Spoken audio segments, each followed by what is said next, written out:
ভারত যদি পাকিস্তানের champions trophy খেলতে না আসে তাহলে বিসিসিআইকে হুমকি বিসিবির। আইসিসি চ্যাম্পিয়ন্স ট্রফি নিয়ে চরম নাটক চলছে। এদিকে বিসিসিআই জানিয়ে দিয়েছে যে ভারতীয় দল পাকিস্তানে যাবে না। আরেকদিকে এবার ব্যাকফুটে পরে পিসিবি তরফ থেকে বিসিসিআইকে হুমকি দেওয়ার এর আগে এশিয়া কাপের সময়ে ভারত বেঁকে বসেছিল, যার কারণে এশিয়া কাপ হাইব্রিড মডেলে হয় আর টিম ইন্ডিয়া তাদের সব ম্যাচ শ্রীলঙ্কায় খেলে। এবারে চ্যাম্পিয়ন্স ট্রফির হাইব্রিড মডেলে হবে বলেই শোনা যায়। আর এই কারণে পাকিস্তান বিসিসিআই এর অপর চোটেও রয়েছে। রিপোর্ট অনুযায়ী 2025-এর 19শে ফেব্রুয়ারি থেকে চ্যাম্পিয়ন্স ট্রফি শুরু হবে।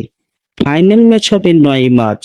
মোট 8 দল এই টুর্নামেন্টে অংশ নেবেন। তবে ভারতের অংশ নিয়ে অনিশ্চয়তা রয়েছে। ভারত পাকিস্তানে না যেতে চাইলে হাইব্রিড মডেলে টুর্নামেন্ট আয়োজিত হবে। আর এবার এই মামলায় পাকিস্তানের তরফে বড় বয়ান এসেছে।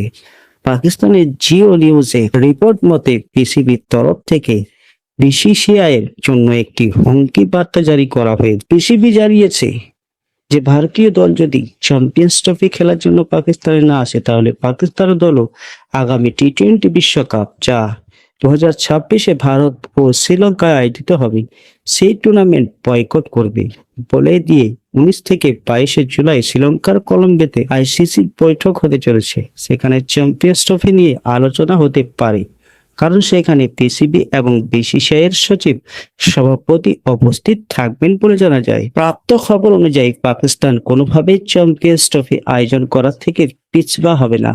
ওদিকে বিসিসিআই নাছোড়বান্দা, তারাও পাকিস্তানে ভারতীয় দল না পাঠানোর সিদ্ধান্ত নিয়েছে। তবে এই ক্ষেত্রে এশিয়া কাপের মোট হাইব্রিড মডেলের ট্রফি আয়োজন হওয়ার সম্ভাবনা বেশি।